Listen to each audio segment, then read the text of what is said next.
السلام علیکم ورحمۃ اللہ وبرکاتہ۔ نحمدہ ونصلی ونسلم علی رسولہ النبی الحنین المکین الرؤوف الرحیم، اما بعد فاعوذ باللہ من الشیطان الرجیم، بسم اللہ الرحمن الرحیم۔ یا ایھا الذین آمنوا ان جاءکم فاسق بنبأ فتبینوا له ان تصیبوا قوما بجہالۃ فتصبحوا علی ما فعلتم نادمین۔ صدق اللہ العظیم، والصلاة والسلام علی اشرف الانبیاء والمرسلین وعلی آلہ وصحبہ وعلماء امتہ وصلحاء ملتہ واتقیاء دینہ اجمعین الی یوم الدین، اما بعد۔ اللہ سبحانہ و تعالیٰ نے اگرچہ کہ انسان کو اشرف المخلوقات بنایا، لیکن اس کے باوجود اس کو جو حواس عطا کیے، جو قوتیں عطا فرمائیں، وہ اتنی محدود ہیں کہ اگر میں اس مائک کے بغیر آپ سے گفتگو اور مخاطب ہوں تو آپ کو میرے کہی ہوئی باتیں سمجھ میں نہیں آئیں گی، اور میں آپ تک اپنی گفتگو کو پہنچانے سے قاصر رہوں گا۔ اسی طرح ہمارے ارد گرد کچھ فاصلے پر اور ان دیواروں کے دائیں بائیں کچھ لوگ بیٹھ کر کے اس وقت بھی باتیں کر رہے ہوں گے، آپس میں ایک دوسرے سے مخاطب ہوں گے، لیکن ہم ان کی باتوں کو سن نہیں سکتے، اور یہ بندے پر اللہ کا کرم ہے کہ وہ بہت کچھ نہیں سن سکتا، اور وہ کچھ ہے کہ اگر کوئی شخص ان باتوں کو جو اس کو نہیں سننی چاہیے سننا شروع کر دے تو یقیناً اس کی زندگی عذاب بن کر کے رہ جائے اور اس کے لیے ایک مصیبت کھڑی ہو جائے، کیونکہ اگر خدا نخواستہ کسی وجہ سے کسی شخص کی سماعت تیز ہو جائے اور وہ اپنے اطراف میں ہونے والی تمام گفتگو سن سکے تو سینکڑوں بلکہ ہزاروں لوگ جو باتیں کر رہے ہوتے ہیں اور جن باتوں سے اس شخص کا کوئی سروکار نہ ہو، اس کی غرض، اس کا کوئی مطلب نہ ہو، اور ان باتوں کو وہ سننے پر مجبور ہو جائے تو اس کے لیے وبال بن کر کے رہ جائے کہ وہ کس طریقے سے ان تمام باتوں کی سماعت سے اپنا پیچھا چھڑائے۔ اور پھر اللہ سبحانہ و تعالیٰ نے انسان کی پرائیویسی بنائی ہے، ہر آدمی کی کچھ پرائیویسی ہوتی ہے، اس کے گھر کی باتیں ہوتی ہیں، اس کے کاروبار کی باتیں ہوتی ہیں، اس کے معاملات کی باتیں ہوتی ہیں، اور اس کے تعلقات کی باتیں ہوتی ہیں۔ ان باتوں تک پہنچنا میرا اور آپ کا کوئی حق نہیں بنتا۔ ہم اور آپ اگر کسی کے کھوج میں لگ جائیں اور کسی کے بارے میں یہ پیچھا کرتے رہیں کہ اس نے کیا بات کہی، کب کہی، کیوں کہی، کس لیے کہی، تو آپ یقین جانیے کسی اور کی زندگی درم برم ہو یا نہ ہو، لیکن خود ہماری زندگی درم برم ہو کر کے رہ جائے گی، تباہ و برباد ہو جائے گی۔ اور اس لیے اسلام کا اصول ہے کہ اپنی بات کو نہ کھول اور کسی دوسرے کی بات کو نہ ٹٹول۔ دوسرے شخص کی جو بھی بات ہے، اس کا جو بھی معاملہ ہے، جب تک آپ کو اس بات کا حق نہیں دیا جاتا، آپ دوسرے کے معاملات میں ہرگز و ہرگز مداخلت نہ کریں، اور بغیر کسی شخص کی اجازت کے اس کے زندگی کے اس پہلو کو لوگوں کے سامنے آشکارا کرنے سے گریز کریں جس کی وجہ سے اس شخص کو کل ذہنی اور عقلی طور پر، قلبی طور پر، نفسیاتی طور پر تکلیف پہنچ سکتی ہے، اسے مصیبت لاحق ہو سکتی ہے، پریشانی کا وہ شکار ہو سکتا ہے۔ قرآن کریم نے ابد الآباد تک مسلمانوں کو یہ اصول دیا کہ ولا تجسسوا، کہ اے ایمان والو دوسروں کی ٹوہ میں مت لگے رہو، دوسروں کی جاسوسیاں مت کرتے پھرو۔ اور پھر اس کے ساتھ سورہ حجرات میں وہ آیہ مبارکہ جسے میں نے تلاوت کیا کہ یا ایھا الذین آمنوا ان جاءکم فاسق بنبأ فتبینوا له ان تصیبوا قوما بجہالۃ فتصبحوا علی ما فعلتم نادمین، کہ اے ایمان والو مسلمانوں سے خطاب کر کے انہیں بتایا گیا کہ تم پروپیگنڈا کی مشینیں مت بنو۔ ان جاءکم فاسق بنبأ، اگر تمہارے پاس کوئی ایسا آدمی آ گیا ہے جو اپنے کردار کے لحاظ سے صحیح اور درست نہیں ہے، جس کے کردار، جس کے عمل اور جس کی زندگی کے بارے میں تمہیں ذرہ برابر بھی تردد ہے، بنبأ، کسی خبر کو لے کر کے آ گیا ہے، فرمایا کہ فتبینوا لہ، اس کی پہلے تحقیق کر لیا کرو، ان تصیبوا قوما بجہالۃ فتصبحوا علی ما فعلتم نادمین، ایسا نہ ہو کہ اس کی لائی ہوئی خبر کے نتیجے میں آپ کسی پر ٹوٹ پڑو، آپ کسی پر حملہ آور ہو جاؤ، اور انجام کے طور پہ جب کل آپ کو یہ خبر پہنچے، کل آپ کو یہ پتہ چلے، آپ کی تحقیق یہ بتائے کہ یہ سب غلط تھا، تو اس پر سوائے ندامت کے تمہارے پاس آنسو بہانے کے اور کچھ نہ ہو، کف افسوس ملنے کے سوا آپ کے پاس کچھ بھی نہ بچے۔ تو فرمایا کہ ان رویوں کے ساتھ احتیاط کی زندگی گزارو۔ اور آج میڈیا کا دور ہے، آپ ٹی وی دیکھیں یا نہ دیکھیں، کسی کے پاس اگر بیسک موبائل بھی موجود ہے تو دنیا جہان کی خبریں اس پر چلتی رہتی ہیں۔ اگر آپ ان میں سے ہر خبر کو سچ مان لیں، جو بہت سارے ادارے، بہت سارے افراد، بہت ساری تنظیمیں، بہت ساری جماعتیں ایک دوسرے کے خلاف چلاتی ہیں، اور اس کے نتیجے میں آپ اپنا کوئی خاص اور مخصوص ذہنی سانچہ بنا لیں، تو یقین جانیے کہ وہ جھوٹ پھیلانے والا اپنی اس کوشش میں کامیاب ہو گیا، لیکن ہم اپنی حماقت کی وجہ سے غلط جگہ پر پھنس گئے۔ اور اس کا سب سے بڑا المیہ یہ ہوتا ہے کہ آپ نے کسی شخص کو بدنام کیا، کسی کے بھائی کو بدنام کیا، اس کی بدنامی کی پاداش میں وہ ساری کی ساری سزا اس آدمی کی بہنوں کو بھگتنا پڑ جاتی ہے۔ آپ اس بات کو بخوبی جانتے ہیں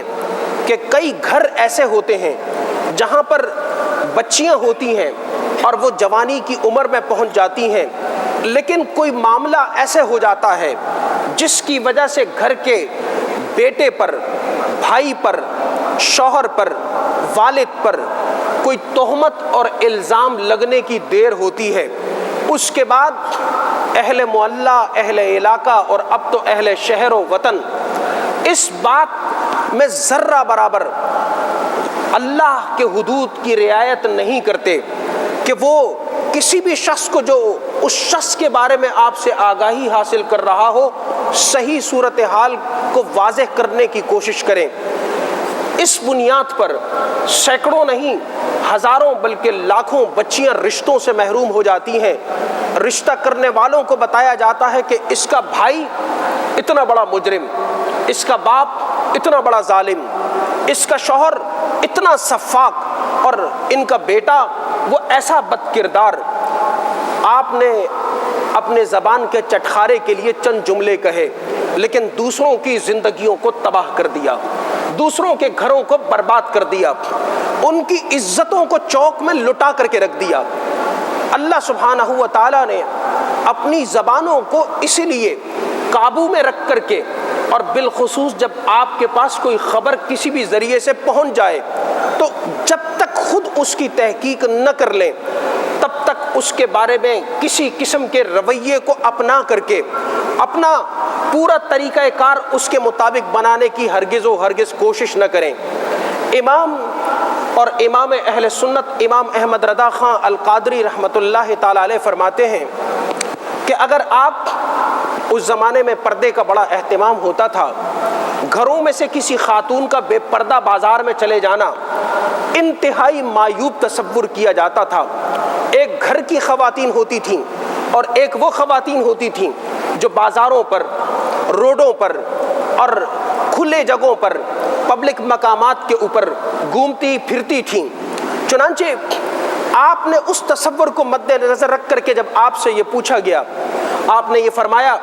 کہ کبھی کسی کے بارے میں جب تک صورتحال کی وضاحت نہ ہو جائے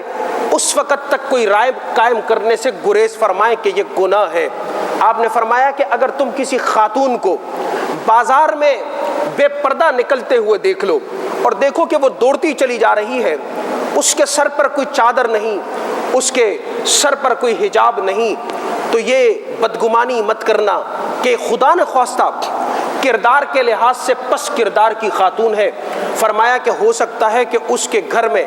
آپ نے اس زمانے کے حالات کے رعایت کے حوالے سے فرمایا کہ ہو سکتا ہے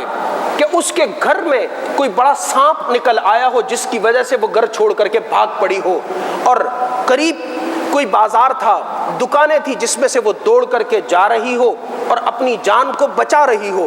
اس لیے کبھی یہ بدگمانی مت کرنا کہ یہ کردار کے لحاظ سے پس کردار کی کوئی خاتون ہے۔ فرمایا اسی طرح اگر کبھی اچانک سے کوئی ایسا شخص قریب سے گزر جائے جس کے منہ سے شراب کی بو آ رہی ہو تو اس کے بارے میں بھی یہ بدگمانی مت کرنا کہ یہ کوئی عادی شراب پینے والا ہے۔ فرمایا ہو سکتا ہے کہ اس کے اوپر کسی نے جبر کیا ہو، اس کے ساتھ کسی نے ایسا معاملہ کیا ہو کہ اس کے منہ میں شراب کے قطروں کو انڈیل دیا ہو، تو لہٰذا بدگمانی کرنے سے پہلے اس شخص سے جب تک حقیقت حال کی وضاحت نہ معلوم کر لی جائے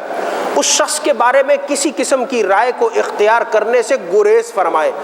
کیونکہ اس سے کریکٹر اسیسینیشن ہوتا ہے، اور اگر بدنام کوئی شخص ہو جائے تو بے شک وہ بد نہ ہو، لیکن اس شخص کو اپنی بدنامی کے داغ کو مٹانے کے لیے بہت تگ و دو کرنی پڑتی ہے، اسے کتنی جگہوں پر اپنی وضاحتوں کو پیش کرنا پڑتا ہے۔ انسان اپنی عزت برسوں میں بناتا ہے اور اس کو ایک مدت لگ جاتی ہے اپنی اس عزت کو قائم کرنے کے لیے، لیکن اگر کوئی اس کو بدنام کرنا چاہے تو یہ آج کے دور میں 10 منٹ کا معاملہ ہے، ایک چھوٹا سا میسج بنائیں اور اس کو سوشل میڈیا کے اوپر چلا دیں۔ اس لیے اس حوالے سے ہمیشہ احتیاط فرمائیں کہ کبھی کسی شخص کے ذاتی معاملات کے حوالے سے کوئی میسج ہو تو اس کو ہرگز فارورڈ نہ کریں، کیونکہ اس کو فارورڈ کرنا یہ آپ کی ذمہ داری نہیں ہے، اور جب آپ تحقیق نہیں کر سکتے تو کم از کم آپ کسی کو بلا وجہ بدنام کرنے کی اس مہم اور سازش کا حصہ بھی ہرگز نہ بنے۔ اور تو اور رسول اکرم نور مجسم صلی اللہ علیہ وسلم کی اہلیہ ام المومنین حضرت عائشہ صدیقہ طاہرہ رضی اللہ تعالی عنہا پر اس زمانے میں منافقوں نے تہمت لگائی، الزام لگایا، اور وہ اس لیے کہ وہ ان کے ذریعے سے آقا کریم علیہ الصلاۃ والسلام کو بدنام کرنا چاہتے تھے۔ اور وہ سارا معاملہ کیا تھا؟ ایک بالکل واضح معاملہ تھا کہ اس زمانے میں عرب میں جب صحراؤں میں قافلے چلتے تھے تو قافلہ جب گزر جاتا تھا تو اس کے آخر میں ایک گائیڈ ہوا کرتا تھا جو قافلے سے بچے ہوئے سامان کو جمع کر کے اور اس کو اپنے اونٹ پر لاد کر کے دوبارہ آ کر کے قافلے سے مل جایا کرتا تھا۔ جس شخص کا کوئی سامان ہوتا، جس شخص کی کوئی چیز ہوتی، تلوار ہوتی، نیزہ ہوتا، بھالا ہوتا، تیر ہوتی، کوئی کمان ہوتا، کوئی اور چیز ہوتی، کھانے پینے کی چیز ہوتی، لا کر کے اس کے مالک کو واپس کر دی جاتی۔ چنانچہ ام المومنین حضرت عائشہ صدیقہ رضی اللہ تعالی عنہا بھی اسی طریقے سے ایک قافلے میں حضور علیہ الصلاۃ والسلام کی معیت میں تشریف لے گئیں۔ حضور علیہ الصلاۃ والسلام صحابہ کرام رضوان اللہ تعالی علیہم اجمعین کے ساتھ آگے تھے۔ ام المومنین کو حاجت محسوس ہوئی، آپ دور جھاڑیوں میں تشریف لے گئیں، اور اس وقت آپ کی ہودج کو، اس سواری کو چلانے والے صحابی وہ بھی دور تشریف لے گئے۔ وہ کافی دیر کے بعد واپس آئے اور دیکھا کہ اب قافلہ روانہ ہونے والا ہے، یہ تصور کرتے ہوئے کہ حضرت ام المومنین حضرت عائشہ صدیقہ رضی اللہ تعالی عنہا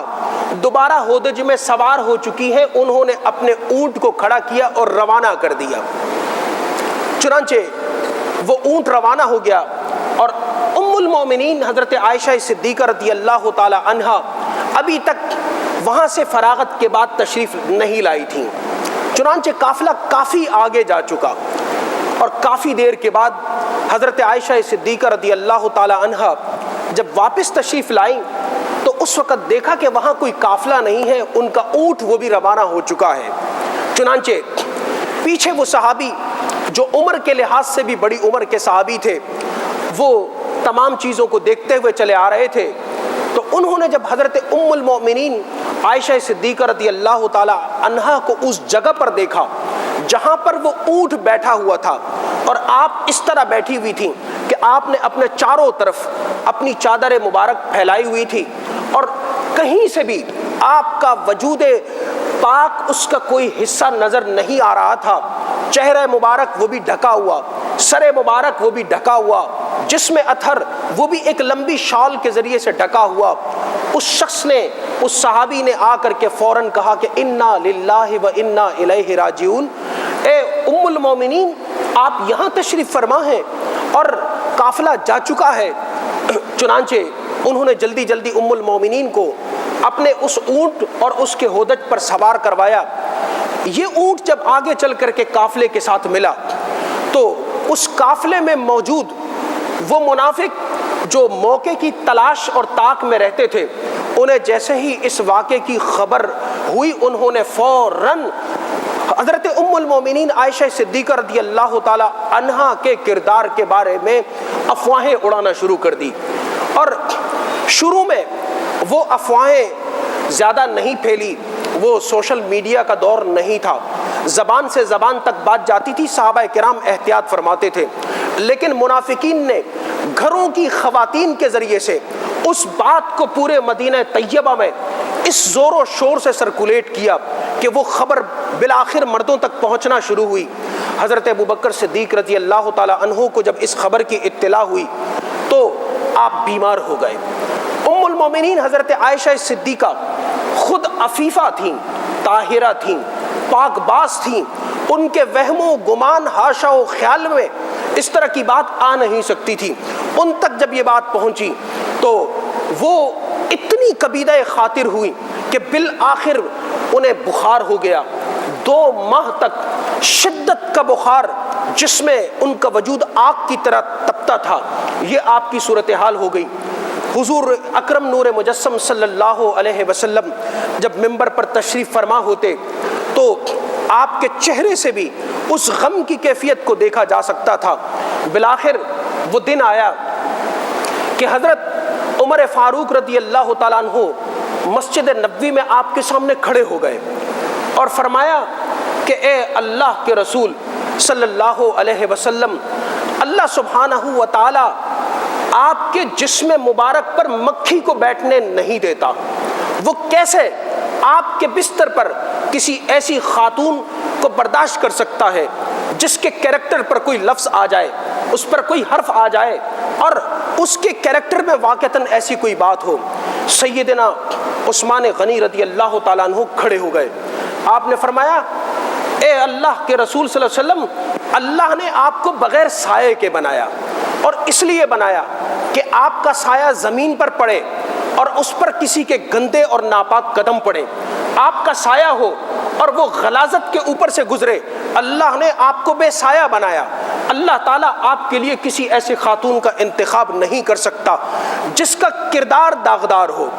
حضرت علی رضی اللہ تعالیٰ عنہ کھڑے ہوئے، فرمانے لگے اے اللہ کے رسول صلی اللہ علیہ وسلم، اللہ کو یہ بھی گوارا نہیں کہ جب آپ مٹی پر اور زمین پر قدم مبارک رکھیں تو آپ کی نالین پاک کے ساتھ کوئی مٹی کے ذرات یا کیچڑ چپک جائے۔ اللہ کو یہ بھی گوارا نہیں ہوتا۔ اللہ سبحانہ و تعالی ہزاروں خواتین میں سے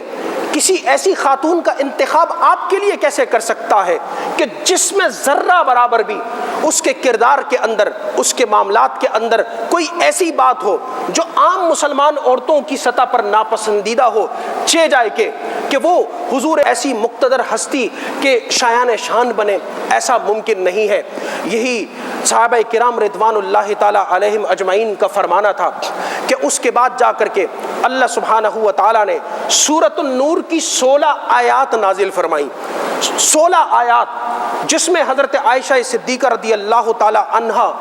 کی طہارت کی قسم کھائی گئی، اور قیامت تک تمام منافقوں کو بتلا دیا گیا کہ اللہ سبحانہ و تعالی اپنے محبوب پاک، ان کے اہل خانہ، ان کے اہل بیت اطہار اور ان کے صحابہ کے لیے کردار اور عمل کی کسی گندگی اور غلاظت کو پسند نہیں فرماتا۔ تمام افواہیں اڑانے والوں کو اللہ کے رسول صلی اللہ علیہ وسلم نے اللہ کے واسطے معاف فرما دیا۔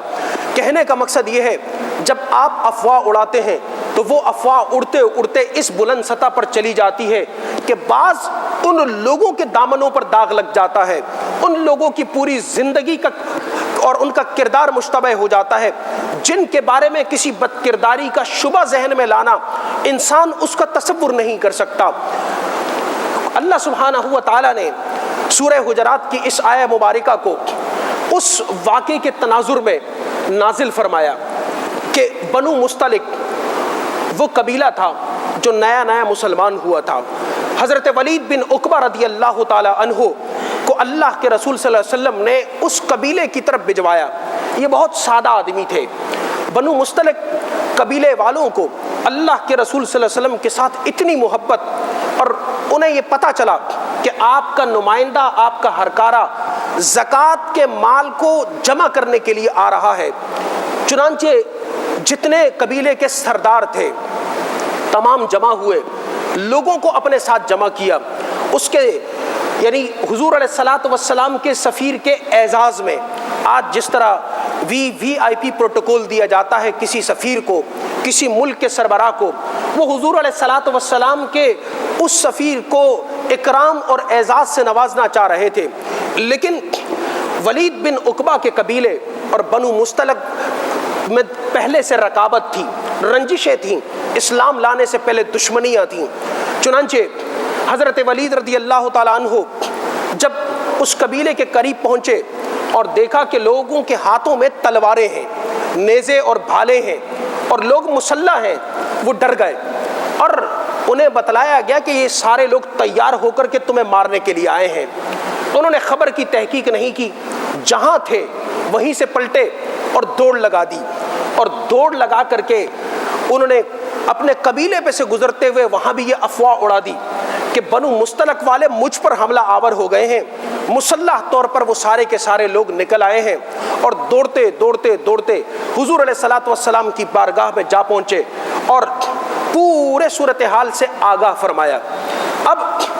حضور علیہ الصلوۃ والسلام نے بڑی توجہ سے بات سنی، صحابہ کرام سے کہا کہ اس کو پانی پلاؤ۔ پانی پلانے کے بعد کہا کہ توقف کرو اور رک جاؤ۔ حضور علیہ الصلوۃ والسلام چاہتے تو حضرت خالد بن ولید رضی اللہ تعالی عنہ بالکل تیار تھے، اور یہ حضور کے جرنیل صحابی ہیں، چنانچہ آپ فرماتے تو وہ اپنے پورے لشکر کو لیتے اور بنو مستلق پر حملہ آور ہو جاتے، لیکن حضور علیہ الصلوۃ والسلام اللہ سبحانہ و تعالیٰ کی ہدایت پر خود کیسے عمل پیرا ہیں اور امت کو کیسے تعلیم دی۔ یہ افواہوں کا معاملہ نہایت خطرناک معاملہ ہے۔ ہندوستان میں جو گجرات کا فساد ہوا، جس میں ہزاروں مسلمان شہید ہوئے، جلائے گئے، یہ واقعہ کیا تھا؟ یہ ایک مندر میں پادری سے پڑھنے والے 5 طلباء کی کارستانی تھی، اور ان طلباء نے کیا کیا تھا کہ وہ دوڑتے چلے جا رہے تھے۔ آپ نے دیکھا ہوگا کہ اسکول کا ٹائم یا مدرسے کے ٹائم پہ جب آف ہوتا ہے تو بعض بچے دوڑتے ہوئے جاتے ہیں، راستے بھر اٹکھیلیاں کرتے ہیں، مذاق کرتے ہیں، جملے کستے ہیں۔ تو کسی نوجوان لڑکے نے پوچھا، خیریت ہے تم بھاگتے چلے جا رہے ہو؟ انہوں نے جواب دیا، مذاقاً کہا کہ مسلمانوں نے ہمارے مندر پر حملہ کر دیا۔ یہ سننا تھا۔ وہ نوجوان اپنے ہندو نوجوانوں کو اس نے جمع کیا اور لے کر کے مسلمانوں پر حملہ آور ہو گیا، اور اس کے بعد جو دو طرفہ قتال ہوا، مسلمانوں نے بھی ہندوؤں کو مارا، لیکن جتنے مسلمانوں کی املاک تباہ ہوئی، جتنا مسلمانوں کا کاروبار تباہ ہوا، مسلمانوں کی کمپنیاں اور صنعتیں تباہ کی گئیں، وہ صنعتیں جو وہاں صدیوں سے قائم تھی ان کو تاراج کیا گیا اور مسلمان عورتوں کی عصمت دری کی گئی، اس کی بنیاد ایک افواہ تھی۔ چنانچہ حضور علیہ الصلوۃ والسلام نے فوراً اس افواہ کو سننے کے بعد یہ نہیں فرمایا کہ حملہ کر دو، حضرت خالد سے کہا ایک چھوٹے سے لشکر کو لے جاؤ اور جا کر کے تحقیق کرنا کہ وہاں کا معاملہ ہے کیا۔ اور یہ ولید بن عقبہ جو کہہ رہا ہے اس کی بات میں کتنی صداقت ہے۔ حضرت خالد رضی اللہ تعالی عنہ جب اس قبیلے میں پہنچے تو آپ آرام سے مسجد کی طرف تشریف لے گئے اور چپ چاپ نمازیوں کی طرف بیٹھ گئے۔ دیکھا کہ ایک شخص آیا اذان دیتا ہے، اذان دی، چہرے پر بڑی وجاہت، لباس سے کوئی بہت معزز آدمی نظر آ رہا ہے۔ آپ نے نماز مغرب کی بھی پڑھی، عشاء میں بھی وہ شخص آیا، اذان دی، نماز ہوئی، آپ نے پوچھا تو بتلایا گیا کہ ہم ابھی تک حضور علیہ الصلوۃ والسلام کے اس نمائندے کے منتظر ہیں جسے آ کر کے ہم سے زکوٰۃ کے مال کو وصول کرنا ہے۔ کہا اچھا۔ حضرت خالد اپنے صحابہ کے لشکر، چھوٹے سے لشکر کے ساتھ واپس پلٹتے ہیں اور حضور علیہ الصلوۃ والسلام کی بارگاہ میں آ کر کے عرض کرتے ہیں اے اللہ کے رسول صلی اللہ علیہ وسلم، یہ ولید نے جو خبر دی ہے یہ خبر درست نہیں ہے، اور جو کچھ انہیں بتلایا گیا انہوں نے کسی کی بات کو سنا اور گمان کر لیا کہ بنو مستلق والے ان پر حملہ آور ہیں۔ ایسا نہیں ہے، بلکہ ان کا عالم یہ ہے کہ قبیلے کا سردار خود آ کر کے مسجد میں آذان دیتا ہے، خود آذان دیتا ہے اور نماز کو باجماعت ادا کیا جاتا ہے، اور وہ تو آپ کے سفیر کے ابھی تک انتظار میں ہے اور کہہ رہے تھے ہم حضور علیہ الصلوۃ والسلام کے اس سفیر کے استقبال کے لیے، اس کے اعزاز و اکرام کے لیے باہر نکل کر کے گئے تھے، لیکن ہمیں پتہ چلا کہ وہ سفیر راستے سے پلٹ کر کے واپس چلا گیا۔ اس کے بعد